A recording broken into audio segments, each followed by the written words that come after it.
Maya Chen pulled her heavy backpack over her thin shoulders as she walked through the gates of the elite combat academy. The morning sun cast long shadows across the training grounds, where other cadets were already running their daily exercises. She could hear their boots hitting the ground in perfect rhythm, while she struggled just to carry her equipment bag. The academy was the most prestigious military training school in the country. Only the strongest and smartest students were accepted. Maya often wondered how she had even gotten in. Her test scores were average at best, and her physical abilities were far below what was expected. She was smaller than most girls her age and weaker than anyone in her class of 50 cadets. As Maya walked toward the main building, she could feel eyes watching her. Other students whispered behind her back, and she knew exactly what they were saying. They called her Deadweight Chen. The nickname had started during her first week when her squad failed a mission because she could not keep up with the team. She had fallen behind during a rescue simulation and caused everyone to fail the exercise. Jackson Harrison was the worst of them all. He was tall and strong with perfectly styled blonde hair and muscles that made all the instructors proud. Jackson was ranked number 1 in their class, and everyone looked up to him. He had been the one to first call her Deadweight, and now everyone used that cruel name instead of her real one. Maya kept her head down as she entered the dormitory building. Her room was small and plain with just a bed, desk, and closet. She shared the bathroom with 3 other girls who barely spoke to her. They were not mean like Jackson, but they clearly did not want to be associated with the weakest student in their year. She sat on her bed and pulled off her long-sleeved shirt to change into her training uniform. The academy required everyone to wear short sleeves during physical training, but Maya always found excuses to keep her arms covered. Hidden beneath the fabric on her left wrist was something she had carried her whole life. It looked like a small tattoo made of thin black lines that formed an intricate pattern. Her grandmother had always told her to keep it hidden from others. The mark had been there since birth. Her grandmother said it meant Maya was special and destined for great things. But after years of struggling at the academy, Maya had stopped believing in her grandmother's old stories. If she was truly special, then why was she the worst student in her class? Why could she barely lift the equipment that others carried easily? Why did she get tired after running just a few laps while her classmates could run for miles without breaking a sweat? Maya pulled on her training shirt and made sure the sleeves covered her wrist completely. She had learned to be careful about hiding the mark. Once during her second month at the academy, she had rolled up her sleeves while washing dishes in the kitchen. Another student had seen the mark and asked about it. Maya had quickly covered it and said it was just a birthmark, but she could tell the other girl was curious. The morning bell rang through the dormitory halls, signaling that breakfast would start in 15 minutes. Maya gathered her books and headed to the dining hall. The room was huge with long tables that could seat hundreds of students. She always sat at the same table in the far corner, where the other struggling students gathered. They did not talk much, but at least they did not make fun of her. Jackson and his friends sat at the center table where all the top students gathered. Their table was always loud with laughter and stories about their latest achievements. Maya tried not to look in their direction, but sometimes she could not help herself. She watched as Jackson demonstrated some fighting move to his friends while they cheered him on. During breakfast, Maya noticed something strange happening at Jackson's table.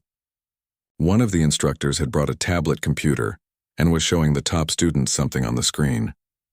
Their expressions grew serious as they looked at whatever was displayed. Maya had never seen Jackson look worried before, but his usual confident smile had disappeared. After breakfast, all the students headed to their first class, which was military strategy, taught by Commander Walsh. He was a serious man with gray hair and scars on his face from his years in real combat. Commander Walsh never smiled, and he expected perfect attention from every student. Maya always sat in the back row and tried to make herself invisible. But today was different. Commander Walsh kept glancing at his watch and checking his phone as if he was waiting for important news. The lesson was about battlefield tactics, but Maya could tell the instructor was distracted. Other students noticed too and began whispering among themselves. Halfway through the class, an alarm started ringing through the school. It was not the regular bell that signaled the end of classes. This was the emergency alarm that Maya had only heard during practice drills. Commander Walsh immediately stopped teaching and told everyone to remain calm. The alarm continued for several minutes before stopping. Commander Walsh received a message on his phone. and his expression became even more serious than usual. He looked up at the class, and Maya could see something like fear in his eyes for just a moment before he composed himself. Maya felt a strange, tingling sensation in her wrist where the hidden mark was located. She had felt this before, but only during times of stress or danger.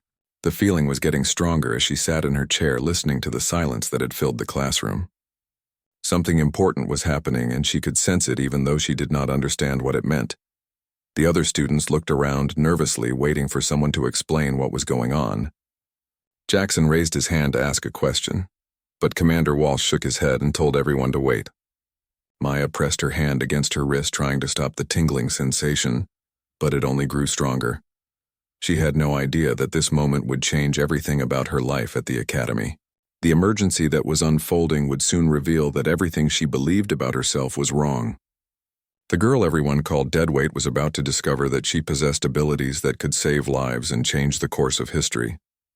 But for now, Maya, Chen sat quietly in the back of the classroom, feeling the strange warmth spreading from the mark on her wrist, and wondering what the emergency alarm really meant for all of them.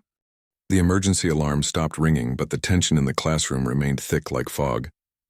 Commander Walsh stood at the front of the room, checking his phone every few seconds. His usual stern expression had changed to something Maya had never seen before. He looked worried and maybe even a little scared.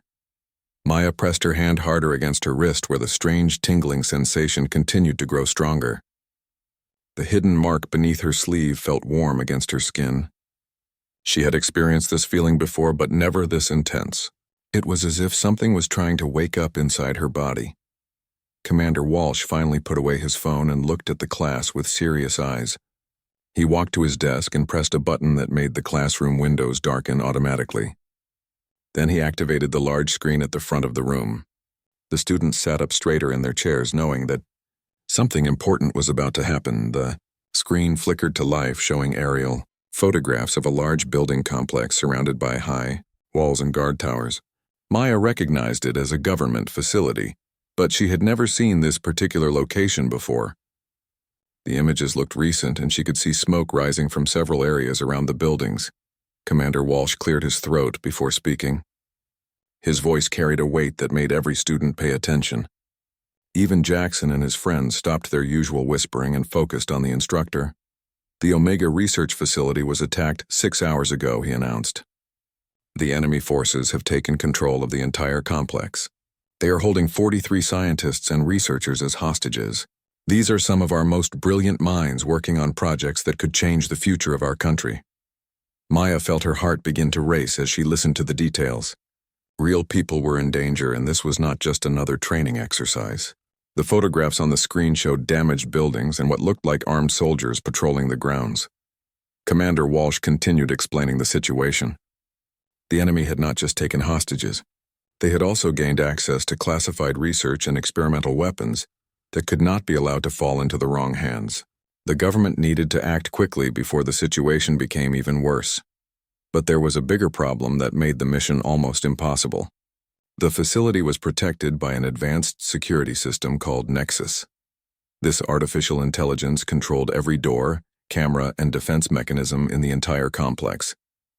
When the attack began, Nexus had automatically locked down everything to protect the research inside.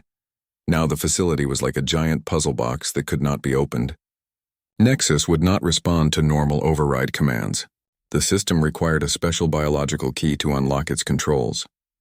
Without this key, no one could get inside to rescue the hostages or stop the enemy from stealing the classified information. Maya watched as Commander Walsh displayed complex diagrams on the screen. The patterns looked like intricate mazes made of flowing lines and geometric shapes. They reminded her of something, but she could not remember what. The tingling in her wrist grew even stronger as she stared at the swirling designs. Our best computer experts have been trying to crack the Nexus system for hours, Commander Walsh explained. They have made no progress. The artificial intelligence was designed to be completely secure against any normal hacking attempts. It can only be accessed by someone with the right biological signature. Jackson raised his hand with his usual confidence. "Sir, what kind of biological signature does it need?" he asked. "Maybe some of us could volunteer to try accessing the system." Commander Walsh shook his head. "We have already tested our top graduates from previous years. None of them were compatible with Nexus. The system requires something very specific that we do not fully understand. The original designers of Nexus left very few records about how the biological key works. Maya found herself studying the patterns on the screen more carefully. There was something familiar about the way the lines curved and intersected. The designs seemed to pulse and move even though she knew they were just static images. Her wrist was now burning with a heat that made it hard to concentrate on anything else. Elena Martinez, one of the top students in the class, asked about the timeline. How long do we have before the situation becomes critical, she wanted to know. The commander's expression grew even darker. Intelligence suggests the enemy plans to execute the hostages in 18 hours if their demands are not met. They want access to other classified facilities and the release of captured agents. The government cannot agree to these terms. This means we have less than 1 day to find a way into the facility and complete the rescue mission. Without the ability to override Nexus, the mission will be extremely dangerous. Our teams will have to fight through automated defenses while trying to save the hostages and prevent the theft of classified materials. Maya noticed that some of her classmates were looking excited about the possibility of joining a real mission. Jackson and his friends were whispering about how they could prove themselves in actual combat.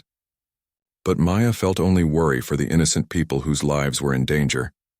As Commander Walsh continued showing intelligence photos and building layouts, Maya's attention kept returning to the Nexus interface patterns. The longer she stared at them, the more familiar they became. It was as if she had seen these exact designs before in a dream or distant memory. The burning sensation in her wrist was now so intense that Maya worried she might be getting sick.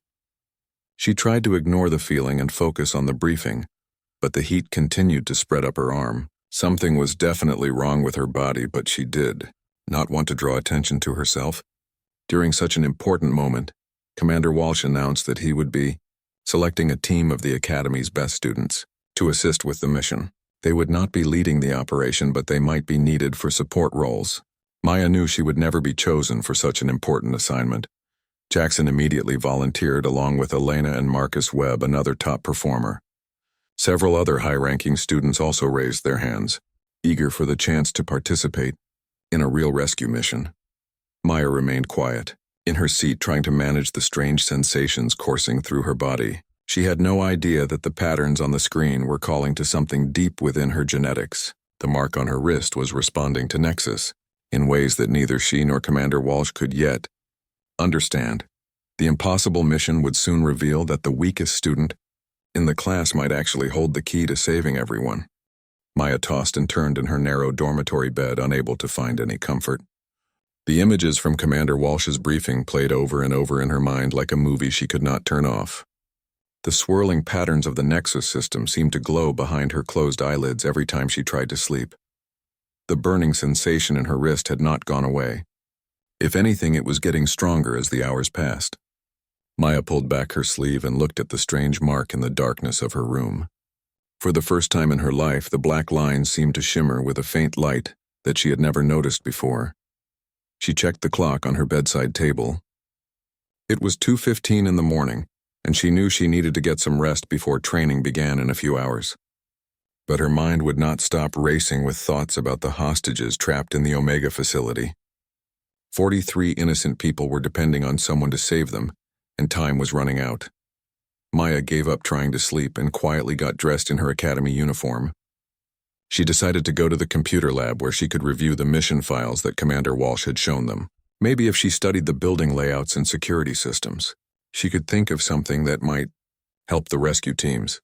The hallways of the academy were empty and dark, except for the emergency lighting that stayed on all night. Maya's footsteps echoed softly as she made her way to the technology building, where the computer lab was located. She used her student access card to unlock the door and slipped inside without turning on the main lights. The lab contained dozens of computer workstations arranged in neat rows. Maya chose one in the back corner, where she would be less likely to be noticed if anyone else came in. She logged in using her student credentials and began searching for the Nexus files that had been shown during the briefing. It took several minutes of searching through classified databases, but Maya finally found the information she was looking for. The screen filled with the same complex patterns that had captured her attention earlier. As soon as the designs appeared, her wrist began burning with an intensity that made her gasp out loud. Maya stared at the flowing lines and geometric shapes, trying to understand why they looked so familiar. The patterns seemed to pulse and shift even though she knew they were just computer graphics. There was something about their rhythm that matched the beating of her own heart. Without really thinking about what she was doing, Maya rolled up her sleeve and held her wrist near the computer screen. The mark on her skin began to glow with a soft blue light that matched the color of the nexus patterns. She had never seen anything like this before, and it both fascinated and frightened her. As her wrist moved closer to the screen, something incredible happened. The computer began responding to her presence in ways that should have been impossible. New windows opened automatically, showing deeper levels of the nexus system that were supposed to be completely secure. Data began flowing across the screen faster than any human should be able to read. But Maya found that she could understand every line of code and every security protocol. It was as if the information was being downloaded directly into her brain through some connection she had never known existed. The computer displayed a message that made Maya's heart stop beating for a moment. Biological key detected, the screen announced in bright green letters. Nexus override capabilities confirmed. Then another line appeared that confused her even more. Project Guardian Subject 01 active. Maya jerked her hand away from the computer as if it had shocked her. The screen immediately returned to normal, showing only the basic Nexus information that any student could access. But she had seen enough to know that something extraordinary was happening to her body. Before she could process what she had just witnessed, Maya heard footsteps in the hallway outside the lab. She quickly minimized the computer programs and tried to look like she was just doing normal research. The door opened and Commander Walsh entered the room, looking tired but alert. "Cadet Chen," he said with surprise in his voice. "What are you doing here at this hour?" Maya felt her cheeks turn red with embarrassment. "I could not sleep, sir. I was worried about the hostages and thought maybe I could find something in the files that might help with the mission."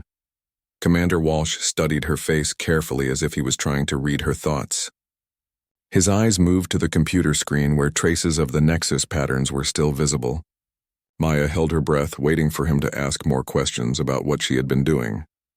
"Cadet Chen, I need to ask you something very important," the commander said as he pulled up a chair next to her workstation. "Have you ever experienced anything unusual when looking at complex computer systems or security patterns?" Maya's mouth felt dry as she tried to decide how to answer. She could tell that Commander Walsh already suspected something, but she was not sure if she should admit to what had just happened. The glowing mark on her wrist was still warm beneath her sleeve. "I sometimes feel like I understand things that I should not be able to understand," she said quietly. "Computer systems seem to make sense to me in ways that are hard to explain." Commander Walsh nodded as if her answer confirmed something he had been thinking. "Maya, I believe it is time for you to learn the truth about who you really are. What I'm about to tell you will change everything you thought you knew about yourself." He stood up and walked to the door of the lab, making sure it was securely locked. Then he returned to his seat and pulled out a classified folder with her name written on the cover. Maya could see that the file was much thicker than a normal student record. 18 years ago, you were part of a secret military program called Project Guardian, he began. Your parents were brilliant scientists who volunteered to participate in genetic research that would create biological interfaces for advanced computer systems. Maya felt the world spinning around her as Commander Walsh continued explaining. "The mark on your wrist is not just a birthmark. It contains modified DNA that allows you to communicate directly with artificial intelligence networks like Nexus. You are the only person alive with this capability." Everything Maya had believed about herself was crumbling away. She was not weak or useless as everyone had told her. She was something completely different and far more important than she had ever imagined. The girl everyone called Deadweight was actually the key to saving the hostages at the Omega facility. Maya sat in stunned silence as Commander Walsh opened the thick classified file with her name on it. Her hands trembled as she tried to process what he had just told her. Project Guardian, modified DNA, biological interfaces with computer systems. Nothing made sense anymore.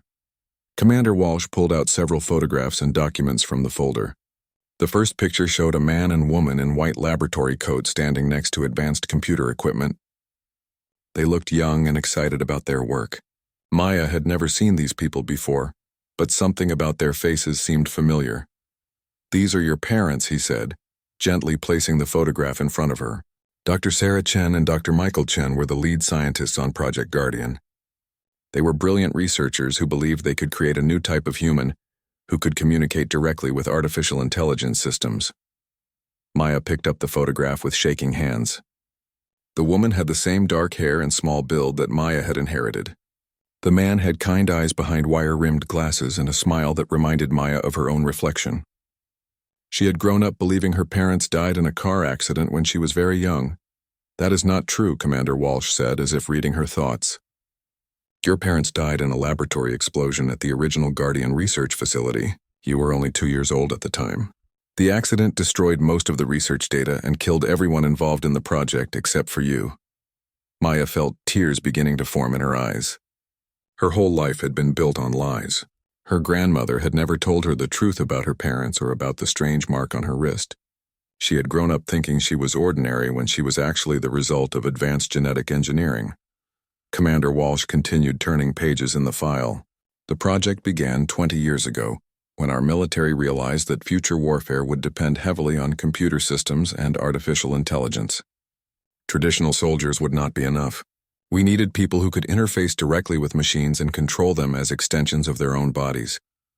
The documents showed complex diagrams of DNA structures and genetic modifications. Maya could not understand most of the scientific terminology, but she could see charts tracking the progress of various test subjects. Her parents had experimented on volunteers trying to create the perfect biological key for advanced computer systems. Most of the test subjects experienced serious side effects, the commander explained. Some developed severe mental illness. Others suffered physical problems that made normal life impossible. Your parents were getting ready to abandon the project when they discovered they were going to have a baby. Maya looked up from the documents with wide eyes. "You mean they experimented on me while I was still unborn?" she asked with horror in her voice. Commander Walsh shook his head quickly. "They never intended to involve you in the project. But during your mother's pregnancy, something unexpected happened.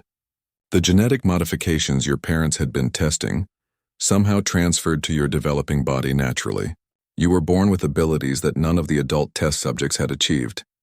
Maya touched her wrist where the mark was hidden beneath her sleeve. "So this thing has been with me since birth. It is not a tattoo or a birthmark. It is part of my actual DNA." "Exactly," the commander confirmed. "The mark contains specially modified cells that can interface with compatible computer systems. When you are near certain types of artificial intelligence, your body creates a biological connection that allows direct communication." Maya thought about what had happened in the computer lab just an hour earlier. The way the nexus patterns had responded to her presence, the information that had flowed into her mind without her consciously reading it, the message about biological key detection that had appeared on the screen. "But why did my parents keep this secret?" she asked. "Why did they not tell anyone what had happened to me?" Commander Walsh's expression became sad as he turned to another section of the file. "They were afraid of what the military might do if they discovered your abilities. Your parents wanted you to have a normal childhood before anyone learned about your connection to Project Guardian. They planned to reveal the truth when you were older. The laboratory explosion happened before they could make that decision. After their deaths, we placed you with your grandmother, who was instructed to keep your abilities secret until you were ready. She was told to watch for signs that your powers were developing, and to contact us when the time was right." Maya remembered all the strange stories her grandmother used to tell about special children who were destined for greatness. She had thought they were just fairy tales meant to make her feel better about being different. Now she realized her grandmother had been trying to prepare her for this moment. Commander Walsh showed her more documents detailing how she had been monitored throughout her childhood. Teachers at her schools had been given instructions to report any unusual behavior or academic performance. When she applied to the Elite Combat Academy, special arrangements were made to ensure her acceptance. Even though her physical abilities were below normal standards, we knew that your body would dedicate most of its energy to maintaining the neural pathways needed for system interface, he explained. "This is why you have always struggled with physical training. Your brain and nervous system are designed for connecting with machines, not for traditional combat." Maya felt a mixture of anger and relief washing over her. All those years of being called weak and useless, all the humiliation and self-doubt she had endured, it had all been based on a complete misunderstanding of what she was truly capable of achieving. "So I am not actually bad at everything," she said with growing confidence. I am just different from other people. You are far more than different, Commander Walsh replied with a slight smile. You are unique in human history. There has never been anyone else with your exact combination of abilities. The Nexus system at the Omega facility was designed specifically to work with Guardian DNA. Without you, those hostages cannot be rescued. Maya looked at the photographs of her parents one more time. She could see the determination in their faces and the hope they had for the future. They had died trying to create something that could protect people and make the world safer. I want to help save those hostages, she said firmly. Whatever I need to do, I am ready to try it. Commander Walsh closed the file and stood up. Then we need to prepare you for the most important mission of your life. It is time to show your classmates who Maya Chen really is. The morning assembly bell rang through the academy halls earlier than usual. Maya walked alongside Commander Walsh toward the main auditorium where all 50 cadets from her class were gathering. Her heart pounded with nervousness as she thought about what was going to happen in the next few minutes. Commander Walsh had spent the remaining hours before dawn explaining exactly how her abilities worked and what would happen during the demonstration. Maya still could not fully believe that she possessed these incredible powers. After 18 years of feeling weak and useless, it seemed impossible that she could be the key to saving lives. As they entered the large auditorium, Maya could see her classmates filing into their usual seats. Jackson sat in the front row with his group of friends, looking confident as always. Elena and Marcus were discussing something quietly while other students chatted about their morning training exercises. Maya noticed that several additional instructors were present, including some she had never seen before. These must be the senior military officials that Commander Walsh had mentioned. They would be evaluating her demonstration to decide if she was really capable of handling the rescue mission. Commander Walsh stepped up to the podium at the front of the auditorium. His voice carried easily through the large space as he called for everyone's attention. The conversation stopped immediately, and all eyes focused on him with the discipline that was expected at the academy. Yesterday I briefed you on the crisis at the Omega research facility, he began. I told you that we needed cadets with specific biological compatibility to interface with the Nexus security system. Today I am here to announce that we have found our key operative. Maya felt her stomach twist with anxiety as Commander Walsh gestured for her to join him on the platform. She walked slowly to the front of the auditorium, feeling the weight of 50 pairs of eyes watching her every move. She could hear confused whispers starting among her classmates. Jackson raised his hand with a puzzled expression on his face. Sir, I do not understand, he said loudly. Are you saying that Maya is going to be part of the mission team? With respect, sir, she cannot even complete our basic physical requirements. Several other students nodded in agreement with Jackson's comment. Maya could see doubt and confusion on faces throughout the auditorium. These were the same people who had called her Deadweight for years. They could not imagine how she could possibly be useful in a real military operation. Commander Walsh activated the large display screen behind him. Maya's academic records appeared showing her test scores and performance evaluations. But these were not the same records that Maya had always seen. These scores were completely different and far higher than anything she had ever achieved. Tactical analysis 98th percentile, the commander read from the screen. Systems integration capabilities off the standard measurement scale. Biological compatibility with advanced artificial intelligence networks unique in human history. The auditorium fell completely silent as students tried to process this information. Maya could see Jackson's confident expression changing to one of shock and confusion. Elena leaned forward in her seat as if she could not believe what she was seeing. Furthermore, Commander Walsh continued, Maya Chen will be the team leader for the Omega facility rescue mission. Jackson, Martinez, Webb, and Thompson, you will serve as her support team under her direct command. The silence that followed was so complete that Maya could hear her own heartbeat. She watched as her classmates struggled to understand how the girl they had mocked and dismissed could suddenly be placed in charge of the most important mission in Academy history. Elena raised her hand tentatively. Sir, how do we know she can handle the physical demands of a real mission, she asked. We have all seen her struggle during training exercises. Commander Walsh smiled slightly as he looked at Maya. That is an excellent question, he replied. Maya, would you like to demonstrate your actual capabilities? Maya nodded and walked over to the advanced training simulator that had been set up on one side of the auditorium. This was the same machine that had humiliated her countless times during regular classes.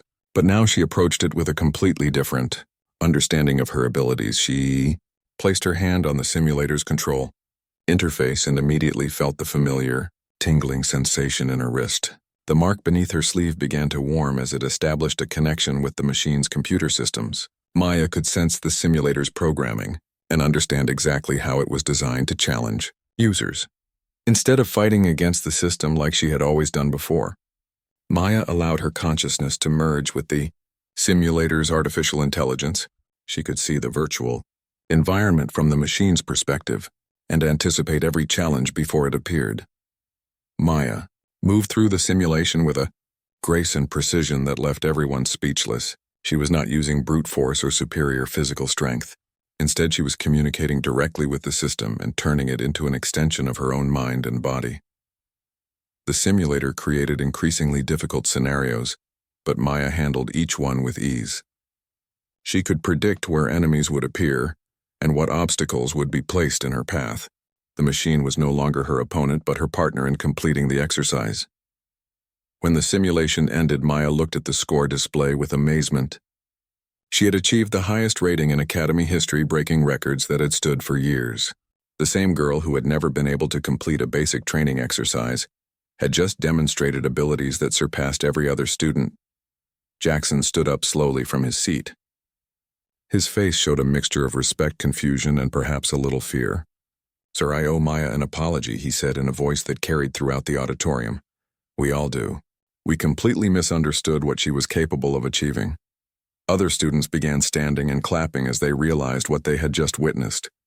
Maya felt tears forming in her eyes as she experienced something she had never felt before at the academy. For the first time in her life, her classmates were looking at her with admiration instead of mockery.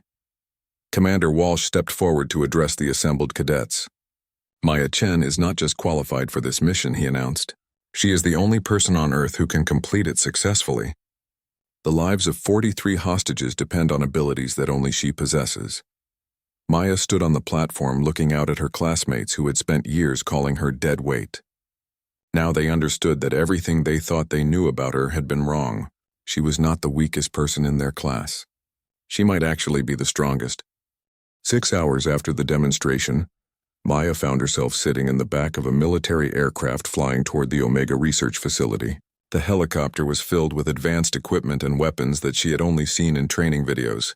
Beside her sat the same classmates who had mocked her for years, but now looked at her with respect and nervous anticipation. Jackson checked his gear for the third time since takeoff. His usual confidence seemed shaken as he glanced at Maya, who was now officially his commanding officer for this mission.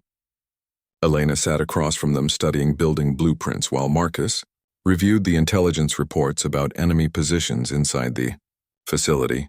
Maya wore a special communication headset that would allow her to stay in contact with the command center during the operation. Commander Walsh had explained that she would need to coordinate with military experts who could guide her through the more dangerous aspects of the mission. As the aircraft approached the target location, Maya felt the mark on her wrist beginning to respond. Even from several miles away, she could sense the Nexus artificial intelligence system calling to her. The sensation was stronger than anything she had experienced before, and it made her feel both excited and nervous about what lay ahead through the helicopter. Windows, she could see the Omega facility in the distance. Smoke was still rising from several damaged buildings, and she could make out armed figures patrolling the grounds. Somewhere inside that complex, 43 innocent people were waiting for rescue, and time was running out. The pilot's voice came through their headsets announcing that they were 5 minutes from the drop zone.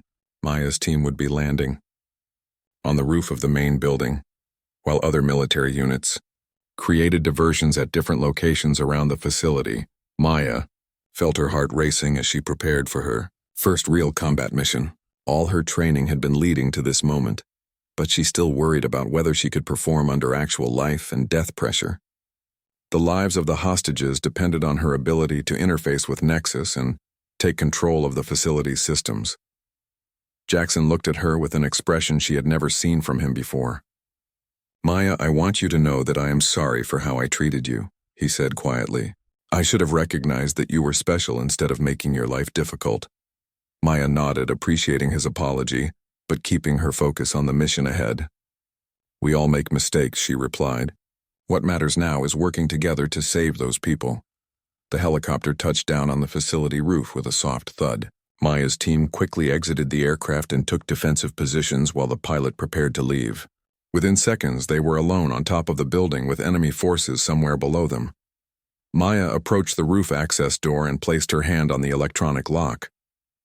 Immediately, she felt her consciousness expanding as the Nexus system recognized her biological signature. Through the artificial intelligence, she could see the entire layout of the facility, including the locations of hostages and enemy soldiers. The connection was more intense than anything she had experienced during training. Nexus was not just a computer system, but a complex artificial mind that had been struggling against the enemy's commands for hours. Maya could sense the AI's frustration and fear as it had been forced to work against its original programming. Working together with Nexus, Maya began systematically taking control of the facility's defenses. Security cameras turned to track enemy movements while automated doors began locking hostile forces into specific areas. The lights went out in sections where enemies were located while remaining bright in areas where hostages were being held. Through her connection with the system, Maya could see everything happening inside the building. The enemy soldiers were becoming confused and disorganized as their advantages disappeared one by one. Many of them did not understand how their own equipment was turning against them. Maya's teammates watched in amazement as she orchestrated the entire operation, without moving from her position at the roof access.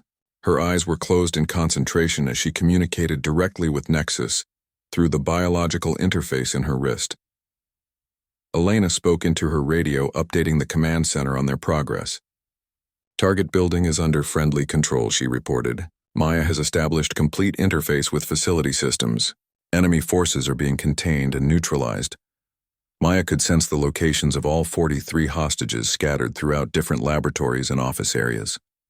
Working with Nexus, she began unlocking doors and disabling security barriers to create clear escape routes for the trapped scientists and researchers.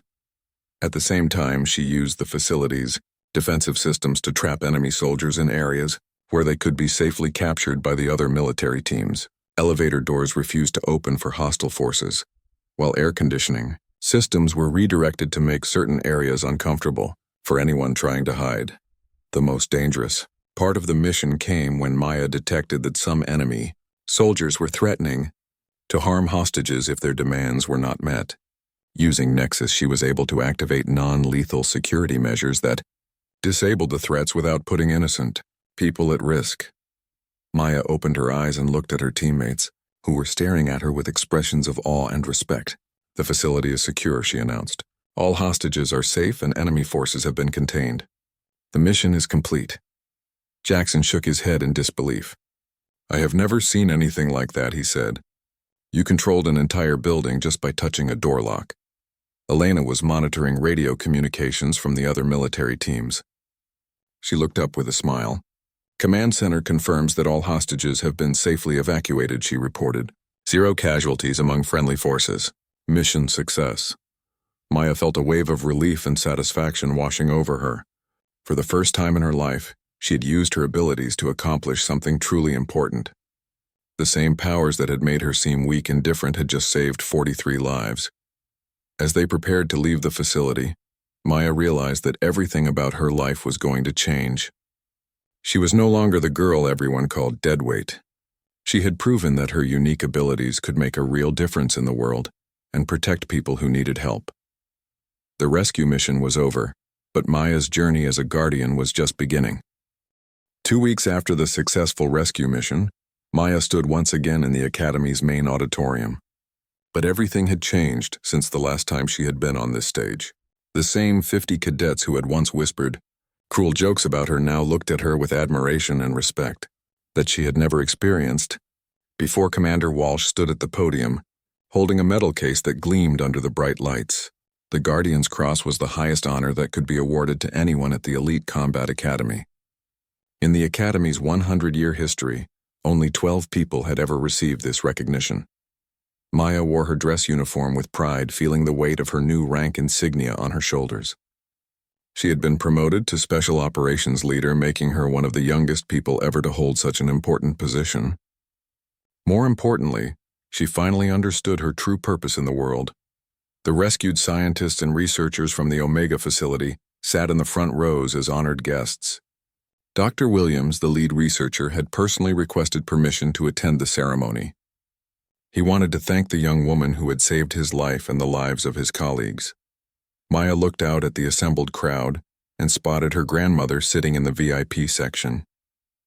The elderly woman had tears of pride in her eyes as she watched her granddaughter receive recognition for her extraordinary abilities. After years of keeping secrets, her grandmother could finally see Maya's true potential being acknowledged. Commander Walsh began the formal ceremony by reading the official citation. For extraordinary courage, innovative tactical thinking, and unique abilities that resulted in the successful rescue of 43 hostages, Cadet Maya Chen is hereby awarded the Guardian's Cross and promoted to the rank of Special Operations Leader. The applause that filled the auditorium was thunderous and genuine. Maya could see Jackson leading a standing ovation with enthusiasm that seemed to come from real respect rather than obligation. Elena and Marcus were clapping with smiles that showed how proud they were to have served under her command during the missions. Commander Walsh placed the medal around Maya's neck. She thought about how different her life had become in just a few short weeks. The girl everyone had called Deadweight was now being honored as a hero. She had discovered abilities she never knew she possessed and learned the truth about her parents and her genetic heritage. After the official ceremony ended, Maya's classmates gathered around her to offer congratulations and ask questions about her experiences during the mission. Many of them seemed genuinely curious about her abilities and wanted to understand how she had managed to control an entire facility through her connection with artificial intelligence. Jackson approached her with an expression of sincere respect. Maya, I need to apologize again for the way I treated you, he said. I gave you that terrible nickname and made your life difficult because I did not understand what you were capable of. I was wrong and I am sorry. Maya shook his hand firmly. We all have things we regret, she replied. The important thing is that we learned to work together when it mattered. You and the others did your jobs perfectly during the mission. Elena joined the conversation with obvious admiration in her voice. Maya, how did it feel to have that kind of power, she asked.